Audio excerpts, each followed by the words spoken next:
آج ایک کسائی کی دکان پر ایک بزرگ آیا۔ کسائی نے سارے گاہکوں کو چھوڑ کر اس کو آدھا کلو گوشت دے دیا۔ بزرگ نے پیسے دیے مگر کسائی نے پیسے نہیں لیے۔ لوگ گلے شکوے کرنے لگے کہ وہ کب سے کھڑے ہیں کہ سارے گاہک چھوڑ پہلے اس کو گوشت دیا۔ کسائی بولا، وہ ہماری مسجد کے امام صاحب ہیں، ہمیں 5 وقت نماز پڑھاتا ہے اور ہمارے بچوں کو قرآن اور حدیث کا درس بھی دیتا ہے۔ ان سے پیسے نہ لینے کی وجہ بتائی کہ مسجدوں کے اماموں کی تنخواہ ہوتی ہی کتنی ہے، یہی کوئی 8-10 ہزار۔ اتنے کے تو لوگ مہینے میں چائے اور سگریٹ ہی پی جاتے ہیں۔ ان کے 3 بچے بھی ہیں۔ کسائی کی بات میں واقعی بہت وزن تھا۔ کسائی نے مزید بتایا کہ بازار کی تمام دکان والوں نے یہ متفقہ فیصلہ کیا ہے کہ امام صاحب سے کوئی پیسہ نہیں لے گا۔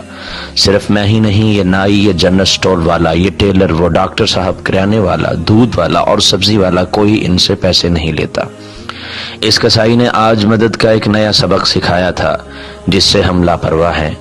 ہماری مسجدوں کے امام اس انٹرنیٹ کے دور میں ہمارے دین کے ورثہ کے مکمل محافظ ہیں۔